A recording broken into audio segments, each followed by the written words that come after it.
Bismillahirrahmanirrahim. Elhamdülillahi Rabbil alemin. Və salatu və salamu ala əşrafil ənbiya vəl mursalin.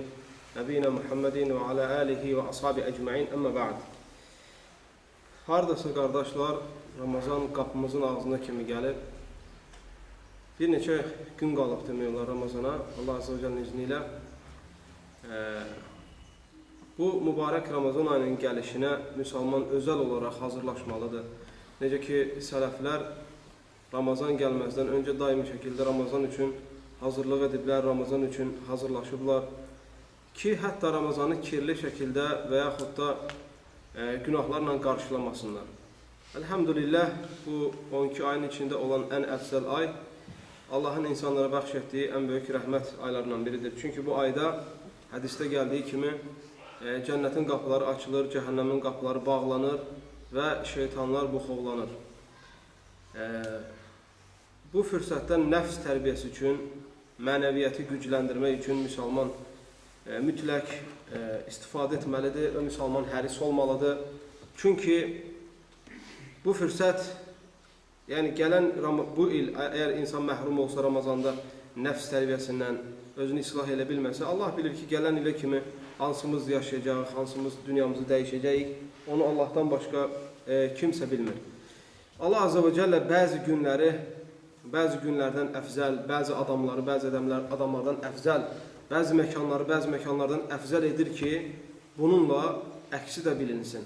Məsələn, Ramazan ayı Allah Azze və Cəllə gətirib ki, özəlləşdirib ki, hətta Ramazan ayında günahların bağışlansın, tövbəni çoxaldasan, Quran-ı Kərimi oxumağı çoxaldasan, başqa zamanlarda tərk edə bilmədiyin günahları tərk eləyəsən. Məsələn, siqaret çəkən insanlar var, hansı ki, özlərinə də, zövcələrinə də, övladlarına da, ətrafındakı dostlarına da əziyyət verirlər.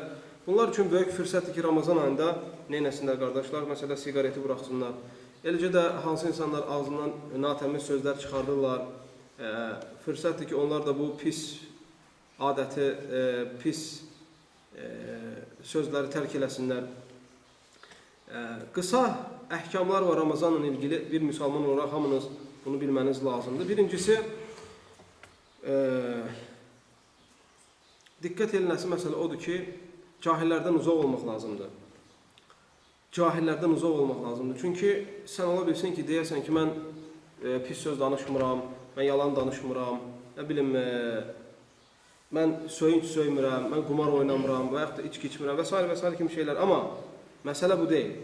Məsələ odur ki, sən onları eşitdiyin zaman, inkar etmədiyi zaman, onları eşidib sən qəbul etdiyin zaman, sustuğun zaman sən onlarla günahda bərabərsən. Allah Azze və Cəllə baxın Nisa surasında buyurur: وَقَدْ نَزَّلَ عَلَيْكُمْ فِي الْكِتَابِ أَنْ إِذَا سَمِعْتُمْ آيَاتِ اللَّهِ يُكْفَرُ بِهَا وَيُسْتَهْزَأُ بِهَا فَلَا تَقْعُدُوا مَعَهُمْ حَتَّى يَخُوضُوا فِي حَدِيثٍ غَيْرِهِ. Əgər sizə kitabda nazil oldu ki, o yerlərdə ki, Allahın ayələri istihza olunur, o yerdə ki, Allahın qoyduğu hədlər aşılır, o adamlarla, o tipli insanlarla oturub durmayın. Əgər siz oturub dursanız, onlarla bərabərsiniz. Nədə bərabərdirlər qardaşlar? Günahda bərabərdirlər. Nədə bərabərdirlər? Asilikdə bərabərdirlər. Sən bir möminsənsə, əgər sən bir möminsənsə, bir adam küfr eləyirsə, bir adam şirk eləyirsə, bir adam bidət eləyirsə, bir adam haram işlərlə məşğuldursa və sənin yanında olunursa və sən buna susursansa, heç nə demirsənsə, ən azından Peyğəmbər s.ə.v bu hədisinə daxilsən ki, "Mən rəə minkum munkaran fəlyuğayyiruhu biyadihi fəilləm yəstati fəbilisanihi fəilləm yəstati fəbiqalbihi və zəlikə adaful iman." Sizdən kim bir münkar görərsə, onu əli ilə dəyişdirsin. Bacarmırsa, dili ilə dəyişdirsin. Bacarmırsa, qəlbi ilə dəyişdirsin və bu imanın ən aşağı şöbəsidir, imanın ən aşağı təbəqəsidir. İkinci məsələ, Ramazanda vaxtı boşa keçmək, qardaşlar, düzdür, heç vaxtı boşa keçmək olmaz. Heç bir ayda, heç bir gündə ən qiymətli şeyimiz, hansı ki, biz onu nə pulla, nə malla qaytara bilmirik, nə güclə qaytara bilmirik, o vaxt məsələsidir. Vaxtı, xüsusən də Ramazanda gözəl istismar eləməliyik. Taravih namazı qılmaqla, çoxlu Quran tilavəti ilə, dini kitablar oxumaqla, hədislər əzbərləməklə, hədislər danışmaqla, həmçinin gecələrdə fürsət olduğu zaman nafilə ibadətlər etməklə, səhər-axşam zikirləri, həmçinin namazda əzan və iqamə arasında Allah Azze və Cəllə çoxlu dualar eləmək, Peyğəmbər s.ə.və salavat gətirmək, dilimizi daimi şəkildə, qardaşlar, Allahın zikri ilə islatmalıyıq. Bu bizim üçün təbii ki, böyük xeyirlərə səbəb olacaq, həm dünyada da, həm də axirətdə. Üçüncü tövsiyəm odur ki, qardaşlar, deməli birinci tövsiyə idi ki, cahillərdən tamamilə uzaq durmalıyıq. İkinci tövsiyəm o idi ki, vaxtımızı gözəl şəkildə istismar etməliyik. Üçüncü tövsiyəm də odur ki, biz daim şəkildə çalışaq ki, xeyirləri aramızda daima paylaşaq. Xeyirləri paylaşaq. Çalışın, kimə mənəvi dəstək verə bilirsinizsə dəstək verin. Kimə maddi dəstək verə bilirsinizsə dəstək verin. Heç kəsin qəlbini çalış qırma. Çalış ki, həmişə sənə uzadılan əllərdən tutmağa çalış ki, və xeyirli bir insan olmağa çalış. Peyğəmbər sallallahu aleyhi və səlləm deyir ki, xayrun nəsi ənfəuhum linnəs. İnsanların ən xeyirlisi, ən mübarəki, Allah qatında ən əfsəli, insanlar üçün ən xeyirli olanıdır.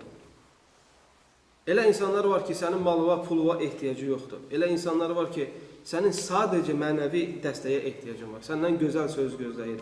Səndən sadəcə şirin söz gözləyir. Səndən sadəcə onun dərdinə ortaq olmağın və yaxud da onun problemini dinləməyə ehtiyacı var sadəcə.